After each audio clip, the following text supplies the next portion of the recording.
Man down in my city, Brody Chopper got a red dot and some titties. I ain't with the drama.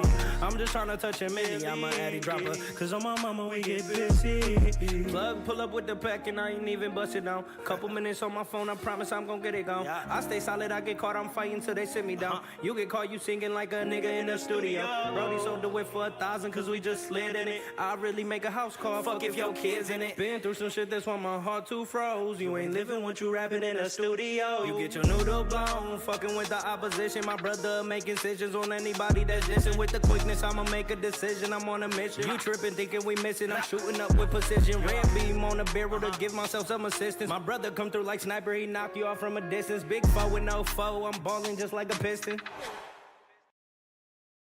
We get the... Damn, heard it's another man down in my city, Brody Chopper got a red dot and some titties. I ain't with the drama.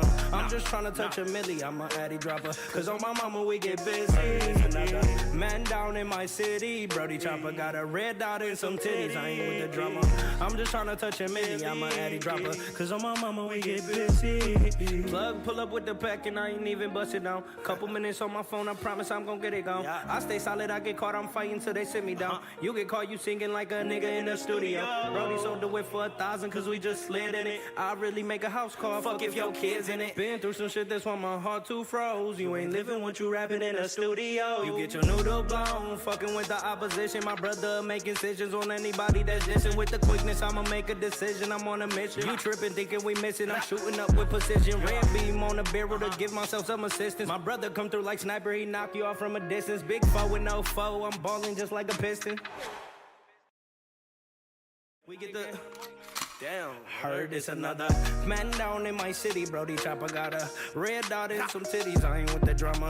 I'm just tryna touch a milli. I'm a addy dropper. Cause on my mama we get busy. Another man down in my city, Brody Chopper got a red dot and some titties. I ain't with the drama. I'm just tryna touch a milli. I'm a addy dropper. Cause on my mama we get busy. Plug pull up with the pack and I ain't even bust it down. Couple minutes on my phone, I promise I'm gon' get it gone. I stay solid, I get caught, I'm fighting till they sit me down. You get caught, you singing like a nigga in the studio. Brody sold the whip for 1,000 cause we just slid in it. I really make a house call, fuck if your kids in it. Been through some shit that's why my heart too froze. You ain't living what you rapping in a studio. You get your noodle blown, fucking with the opposition. My brother making decisions on anybody that's dissing. With the quickness, I'ma make a decision, I'm on a mission. You tripping, thinking we missing, I'm shooting up with precision. Red beam on the barrel to give myself some assistance. My brother come through like sniper, he knock you off from a distance. Big foe with no foe, I'm balling just like a piston. We get the... Damn, heard it's another man down in my city, Brody Chopper got a red dot and some titties. I ain't with the drama. I'm just tryna touch a milli. I'm a addy dropper. Cause on my mama we get busy. Another man down in my city, Brody Chopper got a red dot and some titties. I ain't with the drama. I'm just tryna touch a milli. I'm a addy dropper. Cause on my mama we get busy. Plug pull up with the pack and I ain't even bust it down. Couple minutes on my phone, I promise I'm gon' get it gone. I stay solid, I get caught, I'm fighting till they sit me down. You get caught, you singing like a nigga in the studio. Brody sold the whip for 1,000 cause we just slid in it. I really make a house call, fuck if your kids in it. Been through some shit that's why my heart too froze. You ain't living what you rapping in a studio. You get your noodle blown, fucking with the opposition. My brother making decisions on anybody that's dissing. With the quickness, I'ma make a decision, I'm on a mission. You tripping, thinking we missing, I'm shooting up with precision. Red beam on the barrel to give myself some assistance. My brother come through like sniper, he knock you off from a distance. Big foe with no foe, I'm balling just like a piston. Hey, what's up, everybody? This is the El Nino Podcast. I'm Eladio Nino, and this is Real Everyday People. So before we get started, definitely got to send a big shout out to the Detroit Lions. They did it again. Went out there to Green Bay, bust their head. You know what I'm saying? Bust their head good, too. They was talking crazy, talking about what they did to us last time. It's a new day, baby. We had to get on that ass. You know what I'm saying? So big shout out to them. Also, you know, something I'm proud of myself for the first time. I just went and got a new car, 2025 Chevy Trax. Shout out to my man, Jose Del Valle, works at Feldman Ford in Livonia. You know, it's just, you know, it's something big for, you know, me coming from where I come from, you know, to be able to have the credentials, you know what I'm saying, to be able to have check stubs and bank accounts and, you know, money to be able to put down. Like, you know, I'm living a life now that I never lived before. I have more now than I ever have. And, you know, thank God that, you know, at the end of the day, all the suffering that I endured throughout my life, this was the outcome of it. And, without the suffering, I wouldn't be where I'm at today. So, thank God, giving myself a pat on the back too, because, God gonna meet you halfway. You know what I'm saying? Praying is only part of the process. You know what I'm saying? You got to roll your sleeves up and put into work too and stay diligent. You know what I'm saying? So, big shout out to me. You know what I'm saying? That's right. And, also, my mother-in-law, she just passed away, my wife's mother. And so I just asked, some prayers for healing for me and my family. I definitely appreciate it. Today we have a special group of women, Wonder Women, as a matter of fact. You know what I'm saying? They have been very diligent. They all have their own stories to share today. I'm very honored to have them. I think that it takes, a brave type of person to be able to come on a live podcast and share your trauma. Each of these women have lost their children to violence. And, for those who know who I am and what I do, that I do community violence intervention. My job is to intervene and mediate to resolve issues before they reach the point where somebody loses their life. So I appreciate those, who are watching live and, even for those who will watch later. But I'm going to let everybody introduce themselves and we're going to get straight into it. My name is Kim Crawford. My daughter name was Tamia Crawford. She was 23 years old. She was murdered December 4th, 2019. My name is Medina Gunn. I am a mother of 2 children. Before my daughter passed away, her name is Deja Gunn. She was 4 days shy of her 21st birthday.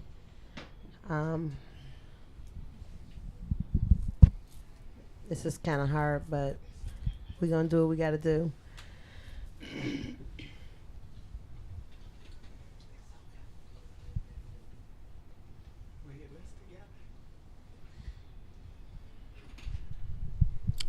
I call this show Real Everyday People because the stories on here is real. The struggle is real. The experience is real. The pain is real.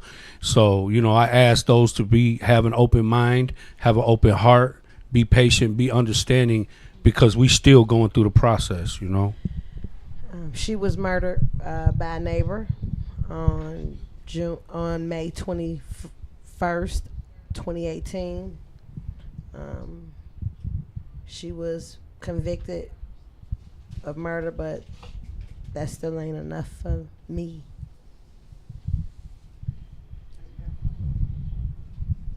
My name is Lanesse Tenesha.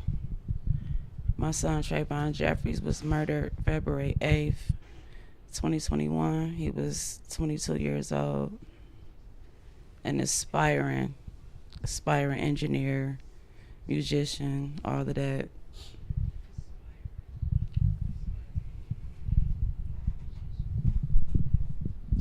My name is Tanisha Woods.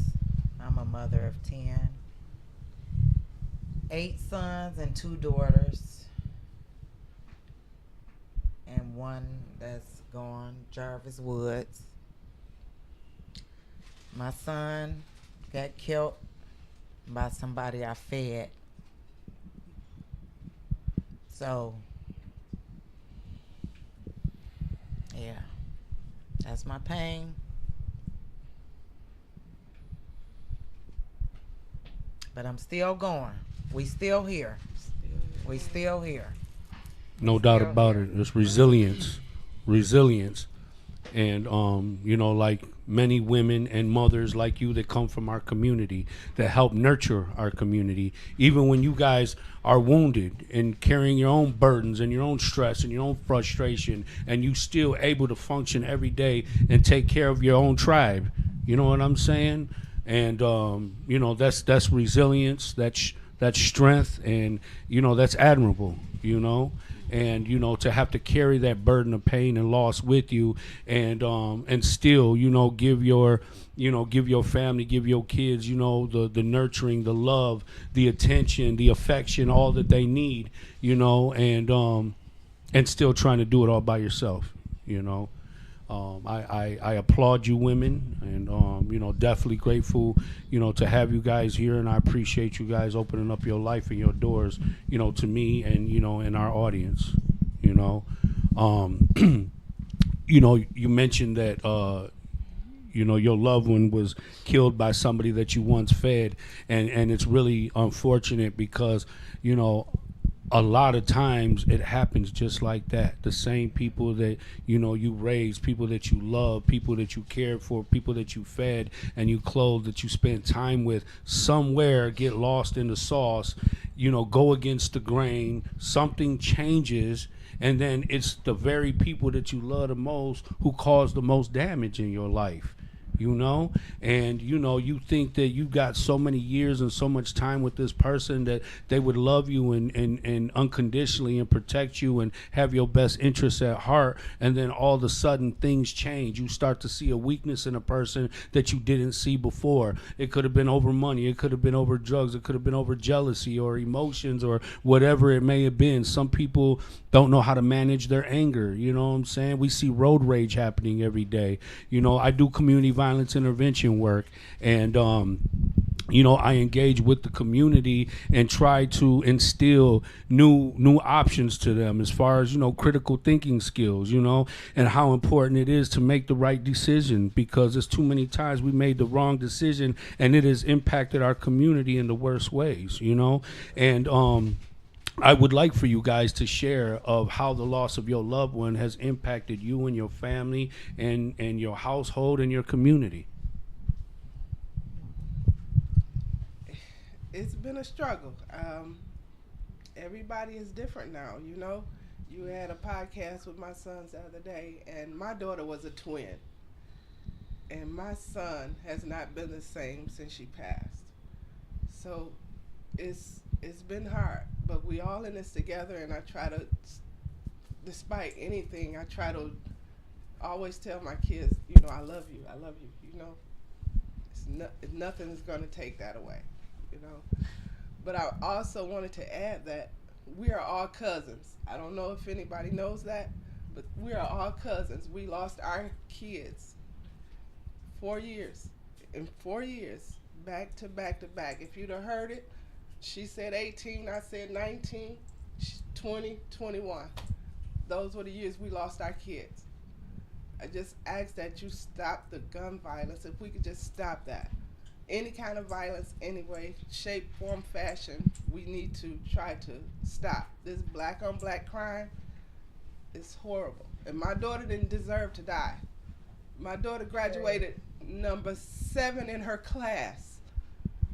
She had a lot of stuff going on. She had just told me a couple of weeks prior to her death that she had enrolled in school again. She was working for Quicken Loans, and she was going to further her ambitions at the job because she loved what she did.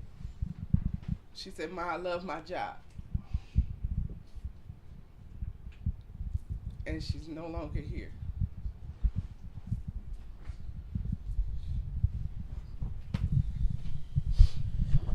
Ooh.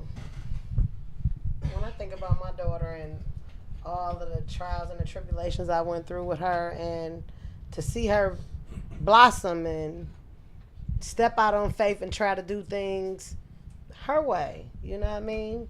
That was her biggest problem and her biggest strength, that she was not gonna give up. She gonna keep on trying, she gonna keep on pushing, she gonna make something happen. That's the type of person she was. But at the same time, she still needed her mother. You know, that once she reached that age of 18, and when they come with that, "I'm grown, No I doubt. got this, mama," you know, still want my money, but don't want to hear nothing I got to say. Yeah, they think they got it all figured out at that think age. they got it all figured out. It wasn't easy raising her because she was a spoiled child. She felt like everything was supposed to go her way, you know. That was kind of my fault, but that was my only daughter, you know what I mean? I loved her. That's my little mini-me, you know. Everything that I didn't have, I gave her. So it was a blessing to have her with me, but it kind of I guess kind of backfired in my face as she got older. You know, the more you try to teach, the more they pull away. When they become into whatever they think they is grown because they done turned 18. Grown is not a number. Grown is a action, a lifestyle, a way of living. You know what I mean? Maturity, yeah. Yeah. Sure. And it's crazy because our kids be in such a hurry to grow up. Man. And like I grew up fast, but not by choice. You know what I'm saying? I grew up fast too. I've been somebody's mother since I was 15 years old. Exactly. So, exactly. It wasn't easy. You know what I mean? I did what I had to do because that's the decision I made for myself, and I wasn't going to put that strain on my grandma, put that strain on anybody else. Those was my consequences to bear for the actions that I did. You know what I mean? So it was 7 years and 1 day between the two of them. He's born May 24th, 1990. She born May 25th, 1997. I didn't have much trouble out of him. But she was a rebellious child. She gonna try everything. She was very advanced, which was kind of spooky, you know. She would do things that was just amazing for a child her age. So I knew that it was gonna be not easy to raise her because she had so much energy. If you didn't place it somewhere, you know, idle mind is the devil's playground, is what they say. Sure. Yeah, so if she was going to have it her way, she was going to do what she wanted to do versus what I had structured for her in the way that I wanted her to grow up in life versus being a young mother like myself, a single mother like myself, and having a hard life when she didn't have to. Absolutely. She had both parents. I was going to ask, was the father around, you know? Yeah, he was. He's always been around, and he's always been supportive of his children. Now, our relationship hasn't always been 100, but he's always been in her life, and he was always there to support whatever she needed. You know, was he able to get through to her? Nobody was. If y'all know Deja, for those watching, listening, or once Deja had her mind made up, Deja was going with what Deja said at the end of the day, and that was her biggest downfall. Because I was begging her to come back home. You know, you ain't doing what you're supposed to do responsibly as an adult. Come home. Yeah. Get this love and this nurturing and the rest that I got for you. Yeah. While you think you got it all together and you ain't got shit. Yeah, because there's no place like home. You're good. You're good. Talking about what Rodney gonna do. Man, fuck Rodney. Yeah. Yeah. I love it. Yeah. For real. Yeah. Don't nobody love you more than I do. And I done tried to show you, tell you in every way that I can. But if you don't listen to me, it's a mad world out there. You know, it's crazy. One thing that I learned about young people, I mean, even us as adults, you know, sometimes we can be saying the same thing as somebody else and they just won't hear it from us. But it'll make all the sense in the world when somebody else deliver that message. I see it all the time. You know what I'm saying? I see it all the time, and that bothers me because who gonna tell you better than your mama? Yeah. Who gonna tell you better than your daddy? Yeah. They don't want to invest their time, their money, they care, everything they got into hoping you be better than what they was. Mm-hmm. And here you go out here and listen to some motherfuckers off the back street. You ain't never been on the back street in your life. Yeah. That's not a place that you want to go and wander off and get lost. You know what I mean? You know like, what I mean? and it wasn't that it was that or anything per se wrong with the back street, but that ain't what we doing. Yeah. You finna go to college, you got goals, you got things that you're supposed to be trying to accomplish. If you start doing things your way, shit gonna fall. Yeah. Yes, I do. As my cousin stated, my daughter loved to cook. Okay. She done probably cooked in everybody's house that's in here. Wow. And What was her favorite meal? chicken Alfredo. Oh yeah. She gonna make some chicken Alfredo if that's what you want.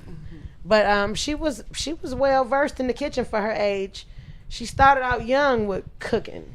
Mm-hmm. She made a Christmas list for her daddy while he was in prison. Mm-hmm. And it was all I didn't get in it. I didn't check it or nothing. And it was cookbooks and fake spatulas and fake blenders and Oh wow, for real? cooking Okay. utensils and stuff. And she been on it ever since. Wow. Mama, can you take me to get me some cookbooks? Where'd from she Barnes get the and Nobles?" passion for that from? It just in our blood. Okay, all right. That's what we do. That's right. You all know how to make chicken Alfredo then, Okay. Yes. Most definitely. Yes, sir. But she got Okay. a scholarship fund that she does for every year still at the high school. Yep. You could tell. Okay. So she had a culinary passion. All her life she loved to cook, and as she lived on her own the short time that she did, she sold food and helped out with food programs. And River Rouge High School was where she got her start at, you know, with the Okay. culinary program when they first got started. And in honor of her, the superintendent started the Deja Gunn Culinary Scholarship in her Oh, name. wow. That's great. Wow. So That's powerful. the following year, the scholarship was brought forth, and me, myself, and all of y'all, thank y'all again, and it's almost time. I'll be reaching out soon. I collect money and funds and help the children that are in the culinary program proceed with further education and going to college. Donating at least 3 scholarships, maybe 5 scholarships, whatever we raise to get the kids started with something. That's to get part. their That's part of next her step in legacy. life. That's That her is legacy. her legacy. I support You it, know? and I'm gonna support it till I can't no more. It's you know? people that's here today that ain't making that kind of impact. You know what I'm saying? I had to do something. You know, I couldn't. I love to cook too. Yup. Um, Well, where the I food could- truck at? I put the truck out there. The money Yeah. coming, baby. Ooh, that's what I'm talking ooh-wee. about. Yeah. We I come love- from some roots of some of them big elbow ladies that you know how they put it on the net, be Yeah. whipping them pots up. That's right. We can That's get right. some money for these skills we got over here. Yeah. But they started the scholarship the year after 2019, and it's been going strong ever since. We present the scholarship every May, usually sometime around her birthday. Her birthday is May 25th. Like I said, she was killed May 21st. She almost made it to be 21.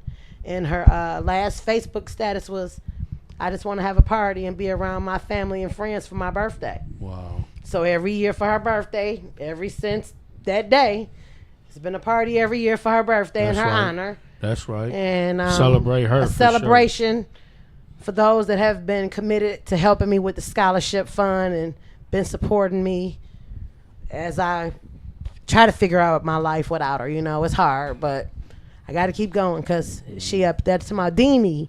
What is you doing? You got to keep going. You know, you can't give up. That's We right. not weak. She wasn't weak. You know, strong-minded, strong-willed, and determined people. So I can't sit down. So right now, this scholarship is my passion, and I'm looking to try to do probably a nonprofit or something, and try to help some girls.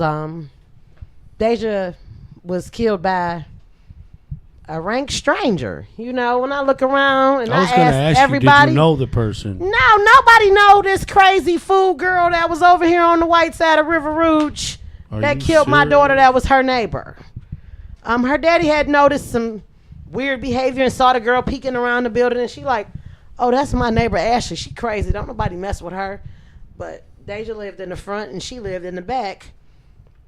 And for some reason, she kept harassing my daughter and wanting to pick with her, but they weren't friends. From what I was told that day, proceeding up to what she did to her, she kept snatching her screen door open. She was drunk and coked up, broad daylight. Wow. This fight took place. They fought 2-3 times, and Deja just was like, I'm over fight. I'm finna go smoke a blunt. I'm not fighting you no more, you know. She didn't beat the girl up like it's over. Well, the girl was unhappy with the results of the fight. Went home and got a 9-inch butcher knife. Returned to my daughter's door and shouldered herself through the door and proceeded to stab her with a 9-inch butcher knife, with the most fatal blow being straight to her heart. So Man, I'm so sorry. she lost her life over a fight with somebody she didn't even know. You know what I mean? That's terrible, man. I don't know what the girl's ulterior motive behind it was, but she was captured the same day and woke up in jail acting like she didn't know what was going on or what she had done did. And You know, when people are under the influence of drugs, of alcohol, it could have been some type of mental health condition Well- that she was dealing with. Like, all that is a terrible concoction and will set you up for disaster, will set you up for failure. She did have some type of mental something going on, because when a lawyer arrived in court, she was like, my whatever the person is she's representing is mentally ill, and the prosecutor was like, no, I've already had the state go down there and take a test on her, Evaluate and her. she's competent to stand trial. So there was something about mental illness, because her lawyer made mention of it Yeah. the first time that we Well, were that's in a court for defense her. tactic, you know what I'm Okay. saying, to get sympathy, from the court, you know what I'm saying, Well, to no, say, oh, something was wrong with her. I was reached out to by maybe 2 or 3 people that she had also stabbed. One guy she had stabbed in the eye. oh, yeah. One guy she had stabbed in the Is eye. it in there? Make sure it's put. Feels like it's in there. Another girl she had cut in the face, but Wow, so she had a history of and this she had a tether on when she behavior. assaulted my daughter. Oh my goodness, are you serious? So I had a problem with that on behalf of the Department of Corrections, because y'all have all this immunity, but y'all are blatantly wrong in the way y'all are using y'all correctional control. Because the justice system would definitely be different if the judges and the prosecutors were held accountable for their errors. You know what I'm their saying? misactions.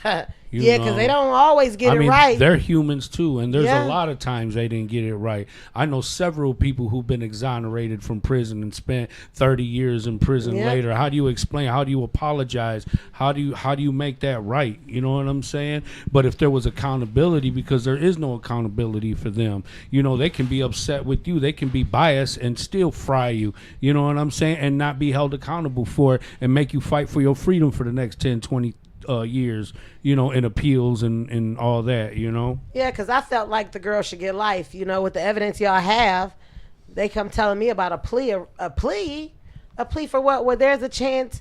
There's always a chance that you might lose, but if you got concrete evidence, let's take it to trial. A murder is a murder. Yeah. I wanted her to get first degree murder, and they was with second degree and a plea arrangement, and Yeah, that didn't that's sit also well with me. That's also part of the system, and I understand. I understand how you feel. I also went to prison for murder. I served 17 years. I was given a plea deal. I had the option to go to trial, but if I knew I was bogue, though, if I would have lost, I'd have been spending the rest of my life in there. And through prayer and through advising, through people I was in prison with, I was given a second chance, and thank God that I did, because I was able to get my shit together. I was able to turn my life around, It doesn't happen for everybody, but I'm glad it happened for me, you know what I'm saying? And I'm sorry, because I understand how you feel, you know what I'm saying? And I got a brother serving life right now for should been I would have thought an accessory, Yeah. He didn't kill nobody, but he got more time than everybody that was part of the situation, saying that he masterminded it. This was his first night meeting these guys and hanging out with them. It was like he almost was ramrodded. Like, come on now, y'all didn't get no gunshot residue off this man. Or Me too. I anything. was the trigger man. I was just there, but I didn't tell on my people. He so wouldn't I went tell for the either. ride. You know what I'm He saying? wouldn't I either, and spent it's half my been life in prison. 20. How many years Raheem been in jail? 22 years, 23 years. Yeah. But he got a trial coming up soon to try to get a number on top of that letter. To Well, see. good for him, and I hope it does work out I for pray him it does, and too, for your 'cause family for sure. I could see if you kill somebody, you just got to go take that L like that. You know what I mean? But just because he wasn't willing to be the rat that y'all wanted him to be, or whatever y'all wanted him to be, Yeah, they offered to me help 5 y'all. years to testify against my partners, but I wasn't raised like that. That was never an option for me. Okay. And it wasn't to be insensitive to the victim or his family. It's just I was cut from a different cloth. You know what I mean? I lived by a code ethics of the streets that was embedded in my family. And but I'm redeeming myself now. I'm making things right now. I got myself right. I got right with God first and foremost, Long as because he that's the only forgive way you. I could do anything. Okay. I can't even start my day without prayer. You know what I'm saying? But I just there are people who are animals, though. There are people who refuse to change, who refuse to grow, and they do belong in there. I was in there with some of the best and some of the worst as well. And I think it's very sad and unfortunate what happened to you and all of you. You know what I mean?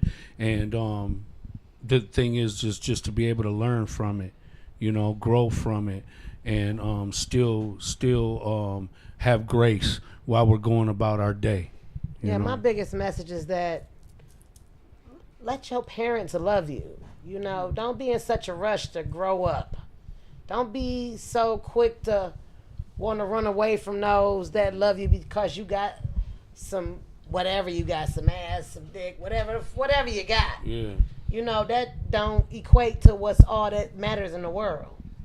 And if you don't get what you need before you leave, you liable to stumble upon a whole bunch of trials and tribulations that could take your life in the wrong directions. From a man to drugs to absolutely anything they're involved in. Anything. You could get you a boyfriend, he's in a gang shit happens. Okay. You know what I'm saying? Okay. And innocent people get killed. Okay. Hanging out with a guy who got too much shit going on. He could possibly be a target. He could be somebody who's going to get robbed. Loving or the wrong man. And then a man in the and streets, then you get caught in that crossfire and get something that wasn't meant for you. You know? Yes.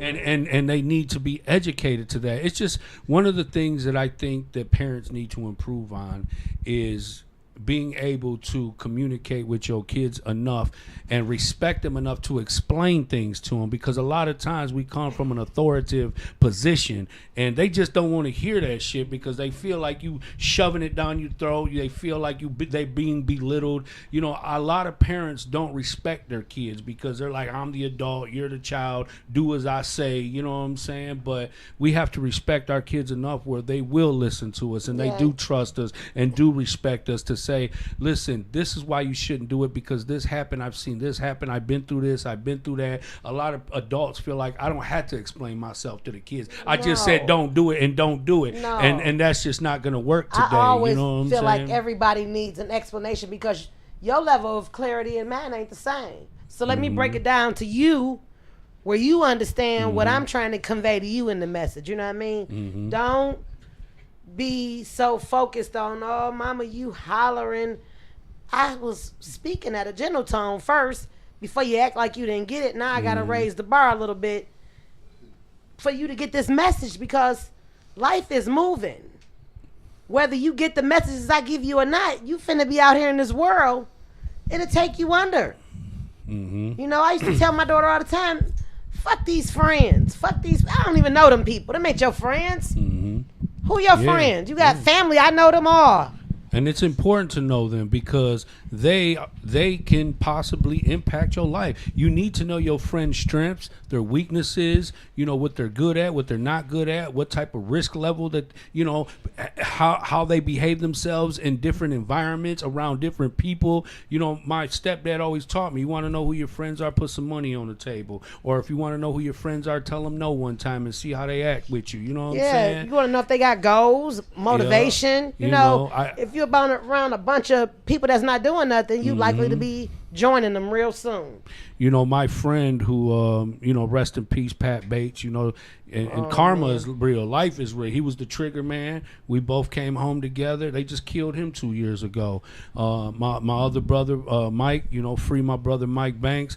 He's doing natural life plus 100 years. They say he was the mastermind in our situation, you know what I'm saying, which was not true, but he went to trial and he lost, and they gave him natural life plus 100 years, and he's fighting for his life now. He's fighting for his freedom to get out. And then, and then you have me, you know what I'm saying? So when I look at everything, like I'm very aware, you have to know your friends, your people, their strengths, their weaknesses, their limitations, their boundaries. Some people got a lot of mouth, but get you in some trouble that they can't even support you in.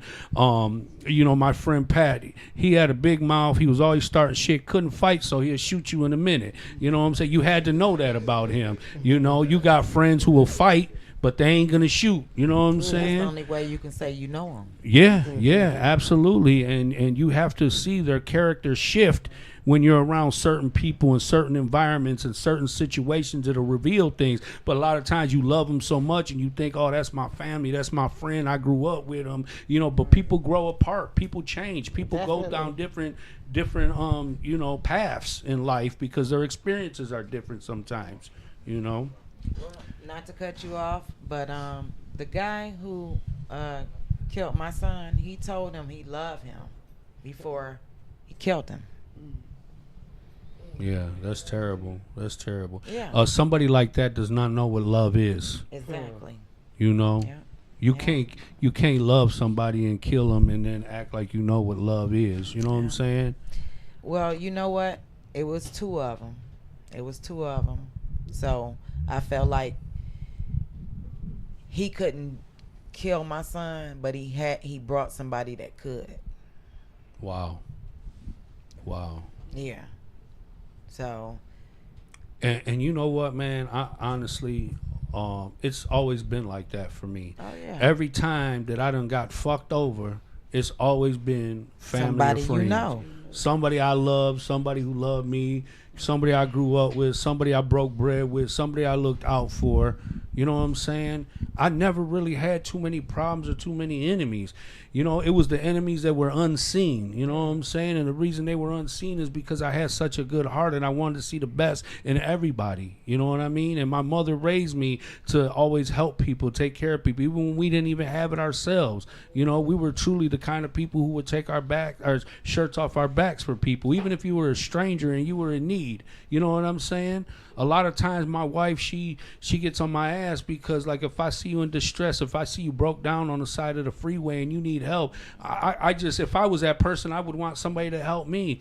But she, on the other hand, is like, it's dangerous to do that. People set you up like that. People can kill you. You know what I'm saying? Yeah. So it's like, you know, just paying attention to them types of things, because that's really how it happens. You know, it's hard to be a good person in a world of people who just have all kind of hidden agendas. You know what I'm saying? People want to literally take your life over jealousy because you have something they don't have, or you have something that they want, or they don't know how to control their anger and they don't know how to control their emotions, you know. And it really has done a disservice to our whole community for generations. You know, we're carrying these burdens of, you know, losing our family, losing our people to senseless violence, you know. People can talk about how the music impacts it, or, you know, how it, you know, it all starts in the home. You know what I'm saying? You know, I've been around violence since I was a child. And I mean, honestly, I was in my mother's stomach when my father was beating her. So, you know, I was already getting beat up before I was even born. You know what I'm saying? So it's like violence has been a part of my life, you know. And, you know, when you grow up a certain way, you think everybody lives this way, you know. It was a social norm to see domestic violence, gang violence, drug violence, you know, all that type of stuff. I thought everybody lived like this, you know. That eye for an eye, that tooth for a tooth, that killer be killed, that only the strong survive mentality that we was raised with. But we grew up in a whole different time now. You know what I'm saying? I work at the Detroit Hispanic Development Corporation in Southwest Detroit, and we have programs, man. We have so many resources to help people today, and resources that we didn't have when we were growing up. You know, programs that really help kids and deter them from different things like that, and adults as well. You know what I'm saying? But at the end of the day, you have to choose it. You have to want something more. You gotta want something better. You gotta want something different. You gotta get tired of this shit. You know what I mean? And that was the game changer for me, is I just got tired of this shit. I've been living in this shit my whole life. When by the time I was 9 years old, I lived in a psych ward, Aurora Hospital on Martin Luther King. Tried to kill myself at 9 years old. 15 years old, I was in juvenile. By the time I was 21, I went to prison and spent half my life in there. I've been, you know, everything that was sent to destroy me, kill me, you know, lock me up forever and throw away the key, man. How God say, man, you know, no weapon formed against me shall prosper. I was able to overcome all that bullshit and be right where I'm at today. You know what I'm saying? That was good. Definitely. That was good. Definitely. You know? I feel like faith is very important too, you know. If you don't have faith, what is you doing? You know what I mean? There's only so much that you can do. You need the strength of the Father to carry you through these rough times, you know, through grief, through heartache, through depression. If you're not praying to nobody and seeking guidance and refuge in the Lord, your battle gonna be harder than you thought it was. You know what I mean? I'm not a holy roller, but I sure believe in God. You feel me? He done showed me that he can bring me out. When I lost my daughter, I didn't know what I was gonna do. I lost 30 pounds in a month. My pants was falling off. But I knew God, you know. I was not happy with him at first. Like, I pay my tithes. I go to church. I even worked on a ministry called Healing Hearts Ministry. Wow. Where we ministry to people in the neighborhood who have lost their children to violence. Here I was a helper, and now I'm on the bench myself, being in the same shoes of the people that I've been ministering to for all of these years. You know how that made me feel?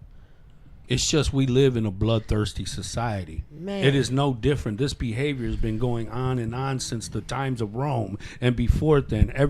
We come from a bloodthirsty, society. People who eat with their eyes. Everybody feeding the flesh. Nobody feeding the spirit. Everybody neglecting the spirit. You know what I'm saying? And nobody has really any direction. You know what I'm saying? Nobody has nothing that they're really standing on. You know, I think that a lot of the indictments that went out in the 90s, at least in Southwest Detroit, you know, all the gangs got indicted and they were sweeping the streets 30, 40 at a time. Everybody was going to prison, and it left the community very vulnerable. It left the mothers to raise all the kids on their own. You know what I'm saying? So I feel like the best remedy for the mothers to be able to handle everything was to kind of seclude them and keep them in the nest, to keep them safe and keep them out of the streets, you know? So also mothers that had to work all the time, you know what I'm saying? Now your kids are learning behaviors through school, through TV, through music, through video games, through peer pressure and all that type of stuff. So it's like, you know, you're trying to raise kids but also trying to provide for them as well. That's where the community needs to come in. Absolutely. It takes a community to raise one child, and that's the truth.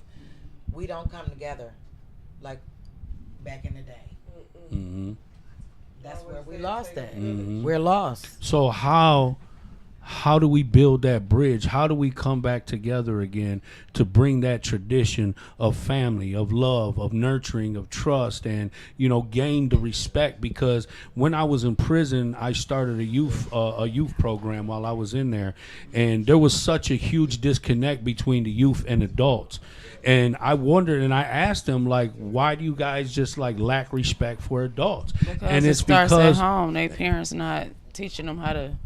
Cause it's like they've been how lied we were raised. to. We wouldn't dare do the things that the kids doing now. Yeah. We knew better. But the parents disappointed them. They lied to them. The dads left. The mothers lied. You know, everybody's situation was different. Dad was in prison. Mom was gone, or mom was on drugs, and dad was on drugs. Or I knew some guy said I used to sell dope to my parents. How I'm gonna respect the main adults in my life are dope fiends. I'm selling them dope. How I'm gonna respect anybody? My aunts, my uncles, or you know what I'm saying? Is the aunts, the uncles, the neighbors, and the people in the community. We are scared of the children now, so they don't say anything. Everybody, they not like us, cause I'm gonna say something. If I come to the park, y'all doing something disrespectful in front of my children, I'm gonna say it in a respectful way to get my respect. But that's where it's coming from. We're not organized. We're not addressing it. People overlook No, it. everybody's scared of the damn kids. But see, we knew that it was going to be a problem when we started having them at 14. We knew this was going to be a problem. I don't agree with that. You don't have to. I'm saying what I'm thinking and what a lot of other people, trust me. You was smoking weed around your kids, all that. I was. Shit we shouldn't have been doing. That's true. That's how you being more like friends with them, you know? No, it's about when they was little. That's what you're talking about. Right. But even being around it, like, listen. We were kids ourselves, though. And like you said, our parents was working all day. That's why our generation is like this. We got to stand up to these kids, and that's it. Because that's what they are. They're kids. I'd like to hear from you a little bit. Yeah, I was just letting my cousin talk. Well, with my son, it's kind of different because I don't really know who killed my son. You know, you hear stuff, but you really can't go on. What I just know, the last time I spoke to him, he said, "Mom, we watching the Super Bowl, make me some spaghetti." And being as a child, you know how kids be. I'm like, oh, maybe he has something else to do, you know. But then it's that bang on your door, that phone call. It's like, to this day, I don't answer. I cut my phone off. It's like it's totally off because I got that call, like, my baby. And when he got murdered, it was during COVID. So when I got there to try to see him, I got a paper with a phone number. Call this number. No, I need to know, you know, was this my baby? Like, and so the doctor was like, I'm not supposed to tell you this, but yeah, you know, he was brought in, told me, you know what happened. But it's just like, I had this attitude, I think maybe all of us did, like, here today, gone tomorrow. We were just talking about this, how I can just be talking to you and then I don't hear from you no more. And then I have to have your child actually you see him in a cradle, and then you have to see him in a grave, and it's like you have to literally go to the cemetery to see your child. It's nothing. It's no. If you haven't lost a child, it's nothing you can tell me. It's my hurt is different. We all lost our kids, but we all hurt different. Everybody hurt different. Can't nobody tell me, oh well, it's gonna be okay. Nope, it's not. Yeah, you know, he was only 22 years real. old. Our kids didn't have a chance to do anything. My baby loved music. I mean, he was playing the piano at 3-4 years old. Wow. You know, like I listened to his music all the time and just wondered, like, my baby would have been, for a fact, if he was alive right now, he'd be on everybody's every stream everywhere. But it's like you can't let that stop you. You know, I have other kids, you know, 2 to live for. They older, you know. That was my baby, literally my baby. How did it impact them, the siblings? It caused them to sometimes rebel against each other because we all everybody felt like, what if I would have been there? You can't really say if you would have been there, it would have been different because we don't know. But instead of it going one way, it went another, like made me and my daughter and my oldest son more closer. Then my middle son, he just wilded out. It was just, he wasn't listening to nothing. He was just mad. They killed my brother. And he's in prison right now. So that's hard as well. Yeah, so and that's like I lost 2 sons within the same year. And then my kids lost their dad 3 days after they buried their baby brother. Somebody murdered their dad. Oh my so it's goodness. like, wow. And it's hard, but you can't.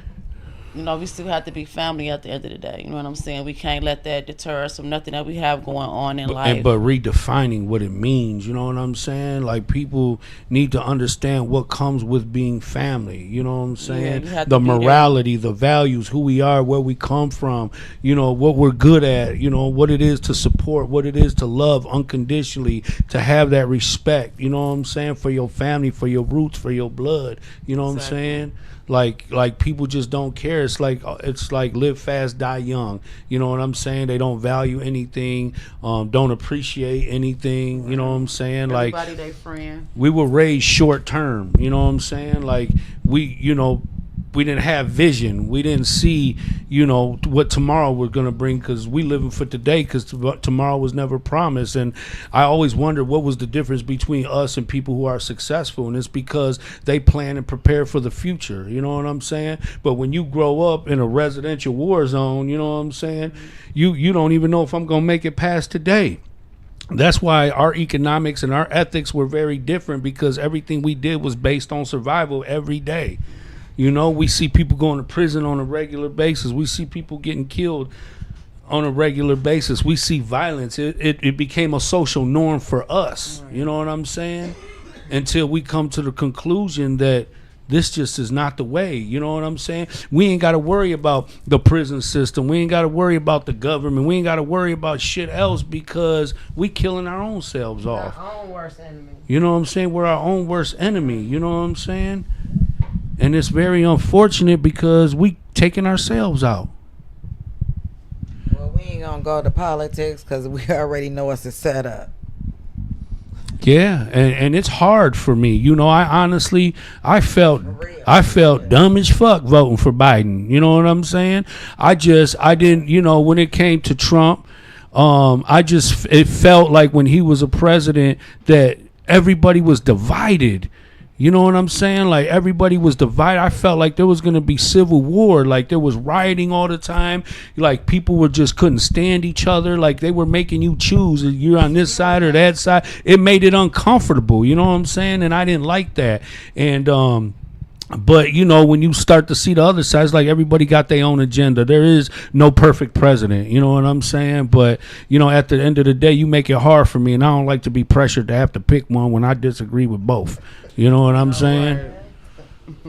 Yeah, and I mean, at the end of the day, I've been conditioned and accustomed to just getting it how we live. We ain't never had no SOS, nobody coming to save us or help us. We had to get it how we live. You know what I'm saying? It didn't matter who the fuck the president was. It didn't matter if it was Republican or Democrat. My situation was still the same. You know what I'm saying? So I don't fit his tax bracket, so I know he ain't finna do nothing to come save poor little old me. I might as well go with what sounds good and beneficial to me and the people around me. And that's why we sometimes feel like our voice don't even matter, though. Yep. You know what I'm saying? What does my voice matter? It ain't going to change my situation, you know?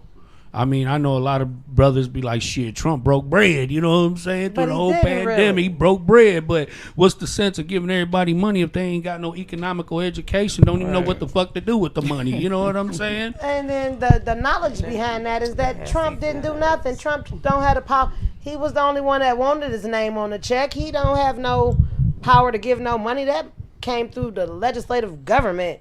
You know, that's misinformation. Trump ain't got no power to give away no money. Obama gave away money. Biden gave away money.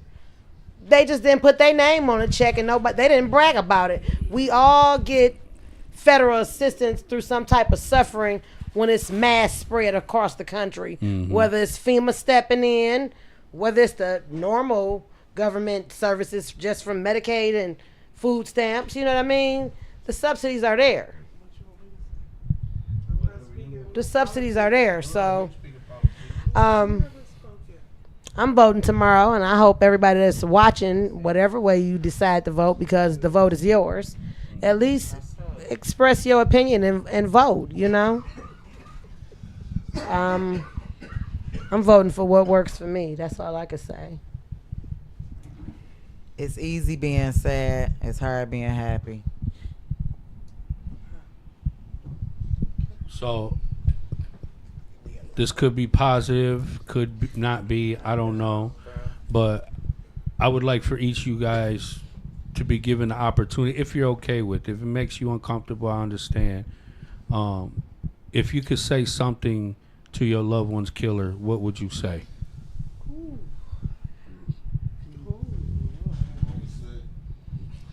I'm saying for real though. I want you to say it for real. Do I have to go first? This is rough. If I could say something to my daughter's killer, it's like, bitch, you still alive? Like, you ain't dead yet? Bitch, my daughter dead, and you the one was fucking worthless. Like, I'm sorry. I don't know what else to think. I know that God says to forgive, but I'm not there yet. You know, I'm still asking him every day. Grief is not easy or rapid or quick process, and I'm still not over it. I still have anger and malice in my heart towards Ashley. I don't wish nothing good towards you. You swole, maybe diabetes will take your big back ass out. I don't know. I mean, I don't know. But your days left on this earth are not going to be happy, are not going to be bright, are not going to be vivid. You're not going to be nowhere as near as happy as my daughter was when she was on this earth. So you can continue to ride in your little 6x9 cell, because, bitch, if you ever make it back out here, somebody going back up in there. Me, you, somebody. Hey. Thank you. You had that right. You go ahead. I'm going to go last. Well, Excuse me, I'm sorry. I would just like to say to whomever he is, God got you. I mean, there's nothing else for me, more for me to say. at this point. That's right. That's right. Tanisha. My mama told me if you ain't got nothing good to say, don't say it. My She mama riding told me with the same thing. Right. My mama told me the same thing, but I ain't listen. I believe all our mothers told us that. I ain't listen though. The thing I want to say to the two men that I hear took my daughter's life, shot her 37 times. She didn't deserve it. And wherever you are, the pain that I'm feeling, I hope your mothers don't never have to feel it. Because it's not nothing anybody wants to endure. My baby didn't deserve it. She wasn't the one y'all wanted. Now me and my family have to suffer because of something that didn't need to happen. I just hope your mothers don't have to go through it. Because at one point, I was hoping they did. I told somebody, for my daughter's life, I wanted two. And that's when you say, God forgive me. Because I don't want nobody to feel what I feel. But at that time, that's what I said. But Lord knows I did not mean it, because this is not nothing nobody ever want to feel. So I just pray and ask you guys, the people out here killing over dumb stuff, don't do it. Think about what you're doing before you do it.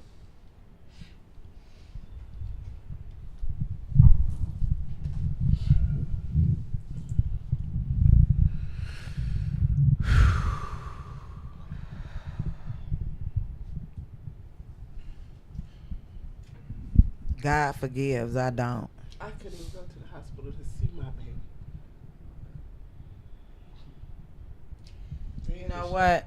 My heart goes out to the mothers who does not have closure. Yeah. Yeah. I hurt, but to know not who hurt my child, that's a different feeling. Because I wouldn't trust nobody around me. I already don't do that. So to take my mental there, because I'm already schizophrenic. For real. So my heart goes out.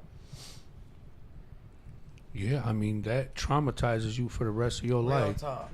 You know, trust will always be an issue. Yeah. You know, You know?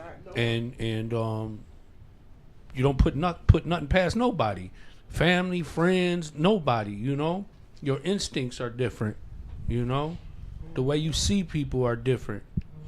The way you see yourself is very different. You know, so for those who are viewing, whether you see it now, whether you see it later, to understand the impact that violence has on a family, on a community, on lives that will never be healed, you know, that void will always exist. And especially over senseless violence, you know, something that communication could have fixed, something that I'm sorry could have fixed, you know, something that a hug could have fixed, or walking away could have fixed, or just, you know, picking and choosing your battles, or just, you know, choosing the people you're around or the places that you're at. And I mean, in today's society, anything can happen anywhere. You know, you got mass shootings happening anywhere. You could be celebrating 1 minute and then crying the next, you know. There was just an incident in Southwest Detroit on McGraw and Devereaux where 6 people were killed. They were from the ages of 14 to 21 at a house party, and 2 were fatally killed, and the other all 4 were shot. You know, started over a fist fight. A girl tried to break up the fight. Somebody drives by and shoots everybody. You know, and so it's like, you know, people keep trying to put Band-Aids over the wounds. But every time there's a holiday or a birthday, you know, it's like the scab gets ripped right open again. You know what I'm saying? I support community healing circles. I hold community healing circles.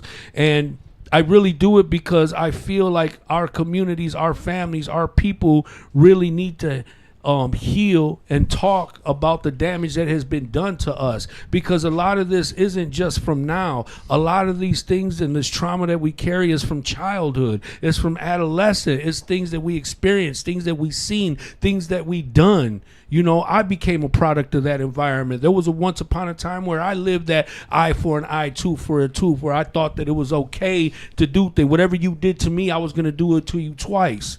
You know, but that's being raised like an animal, you know, and it takes away from the you know, being a genuine human, and just it does a huge disservice to humanity, you know, when even the decency of saying please, thank you, and excuse me can go so far away, you know, can go so far and take you so far.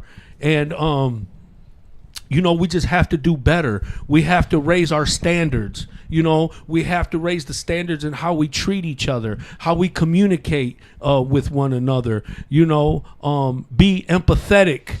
You know, you don't know what somebody's going through. You know, we're all humans. We all have problems. No matter what we look on the outside, you don't know what's in a person's heart. You don't know what's on a person's mind. And a lot of us every day are just trying to push through with a smile and stay optimistic and stay positive. But life is draining. You know, life is real. Life will kick your ass. You know what I'm saying? And then kick you when you're down too.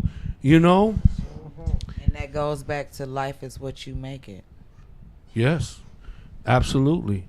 You know, there was just a point in time in my life where I thought that what I was what I was always going to be, you know, and I started having conversations, you know, with people who I usually wouldn't have, just because I wanted to know what is the difference between me and you.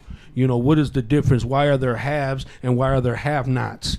You know what I'm saying? Why is there rich and why is there poor? What is it that you have that I don't have? You know what I'm saying? Why am I deprived of the opportunity to set goals for myself or to have dreams? Why do I lack vision? You know, how can I dream big when I'm surrounded by everything that's so small? You know?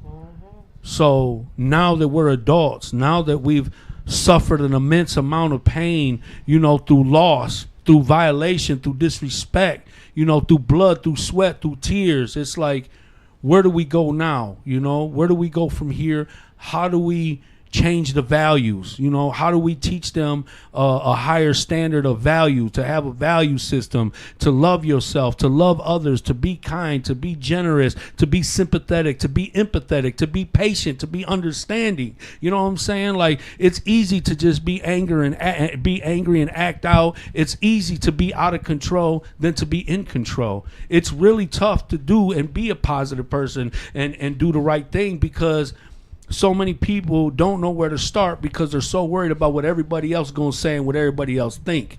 You know what I'm saying? And too many times I've seen good kids dumb themselves down to fit in with a bunch of goofballs. You know what I'm saying? And we know what our kids are and we know what they aren't. You know what I'm saying? And they're going to be around people and places and things that are going to bring out the worst in them and bring out the best in them. And we got to make sure that whatever brings out the best in them, that we constantly cultivate that for them and put them in environments that keep them positive and give them self-worth. You know what I'm saying? Affection is very important. It's a human gift that we have, you know, to be affectionate, to hug one another, to be kind to one another, to greet one another, because we don't just greet each other physically, we greet each other spiritually as well. We all have that intuition. You know what I'm saying? I agree. Whew. It's heavy, but it's real. You know what I'm saying? And there's somebody out there that need to hear your story. You know, there's many, many hundreds and thousands of mothers across our country, in different countries, who are carrying the same pain that you guys carry, you know? And everybody is taking a different direction to try to heal or try to find a way to not have to exist or endure the pain. Some people turn to alcohol. Some people turn to drugs. You know what I'm saying? And they become self-destructive. What? I get it. I feel you. I haven't drank as much as I drank since I lost my daughter. I've become a regular drinker myself, and when I was usually a regular smoker. Not going to sleep But without it. I don't go to sleep without liquor either. You know, it's like if I don't have a drink, I can't even go to sleep. So, It's bad, y'all. and I don't even like the liquor, but it's kind of like I need it. A pacifier, Um, so to speak. I don't have to get sloppy drunk or nothing, but if I don't have none, I can't go to sleep. But this is Crashing part out. of Fuck that shit. part of the trauma of such a great loss. Sorry. You know that you're not expecting. Nobody expect to lose their kids. Nobody expect to have to bury their babies. You know, to still be able to walk around and carry yourself as a decent adult human Productive. And be We all still have productive. jobs. is hard. It's a struggle just to get up in every the morning. morning. Okay, It's a struggle. Every day. hear a And song, you have to get see a up and picture. smile and walk it off. Yes, I Have a walk through thought. My house, everything in my I'm a house business is here. owner, so I have to deal with a lot of different people. So I try to be humble, and then you always get that one that bring you. That BS. You already know. So Then you have to give them the business. no, I don't do that, cause you know what? Somebody tried to hurt me the other day. Literally, physically hurt me. You can't hurt me though. See, I hugged her. She started crying. A lot of people need hugs. I believe that. No, seriously. I believe A lot that. of people broken. We broken. They broken too in other ways. Then when you think about it too, when the last time, if you haven't when the last time somebody had a hug, just it's gonna be okay. Cause But- I believe when you hug somebody, all of that Transferring spirit, spirits and all of that stuff. I kind of believe it, but Well, take a positive spirit with you and transfer some positive energy to the person. and I do that. That's all I'm saying. That energy might be a little bit more than my positivity. if you transmit, not receiving, you're giving, not receiving. So give- before we close out, I wanna ask one more question. If you guys are comfortable with, if you guys are okay with it, if you can tell your loved one last thing, and I know y'all talk to her all the time, talk to your loved ones all the time, but what would you tell her? I wish you just had a listen. And, that the love is unconditional. It's not going anywhere. I just wish you had a listen. Told her not to get married. Did anyway. And she did it behind my back. And 4 months later, she was dead.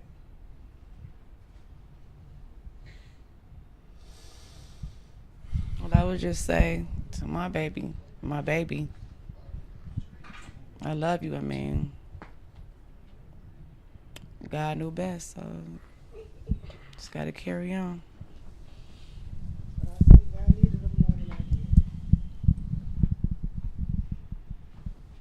What you would say? What would you say to your baby? Man, life ain't been the same. I don't. What's life? It's like this life is like all boring. Like I just wish you was here. Like, I couldn't wait for you to be grown so we could do mother-daughter stuff. I see my friends, my cousins, everybody with their daughter, and it just pained my soul. Like that's supposed to be us, but I guess. this is what God saw fit for me to have to deal with. I'm okay with it. We his soldiers. Come see me in my dreams like you always do. I love you. Yep. We his soldiers. He needed them more than we did. And I thank him for the short time he gave me with her. Amen. Well, I'm mad at my son. Truthfully.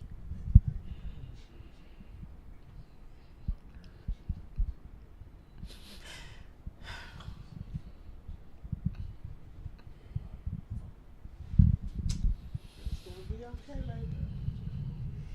Because I talked to him so much. Just the one child out of all my 10 kids. I talk to this one every day. So, but you know what? I can't blame him for having a good heart. I just blame him for trusting in somebody. That's all. But I'm mad.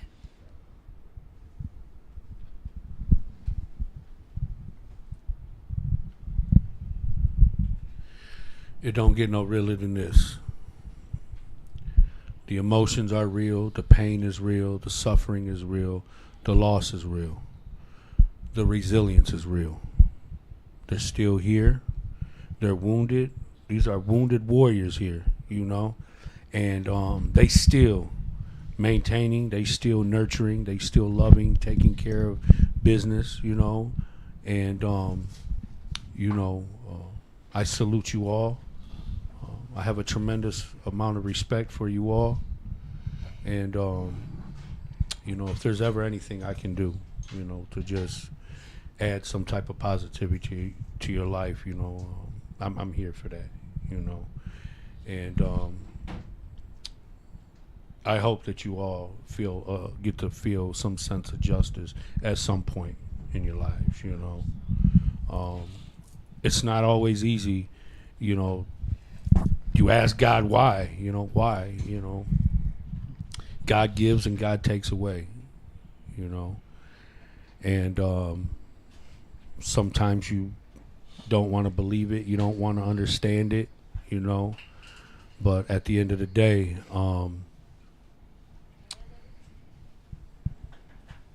you just got to keep moving forward, Time waits for nobody, and we put them on our back and we continue to be a reflection of their legacy. They lived through us, But this is why it's necessary for us to, be more responsible with guns. Work on your emotional intelligence. Work on your anger, your frustration. Do some healing. Start talking. Start loving. Start hugging. Start valuing yourself. And raise the bar. Raise the standards. Change your values. Have some better morals. Be kind. Be patient. Be empathetic. But I thank you all for sharing. I appreciate you all. Let's tell our story. Where you guys all from? I'm from Ecorse, but my kids went to River Rouge, but I live in Illinois now. Okay. I'm from Southwest. Most of my family from Ecorse, but I was raised in Southwest Detroit. My children were raised in Rouge, but I live in Southwest right Riverside. now. Yeah. Ecorse/Southwest Trios. Represent Trios. Love it. I love the trio.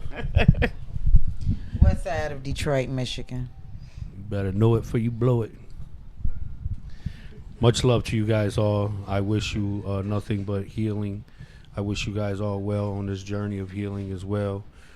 Thank you to everybody who tuned in. I hope everybody was able to learn something. But more than anything, man, you know, talk to your kids about violence, you know, and you know, if you need to change, then get that shit together because they following in your footsteps. And I'm talking about gang violence, street violence, domestic violence, all violence, you know what I'm saying? Because it's really doing a disservice to yourself and to our community. You know, the only ones that act like that are animals. We're humans. We have the privilege to be able to make them types of decisions. So, you know, just do better, you know what I'm saying? And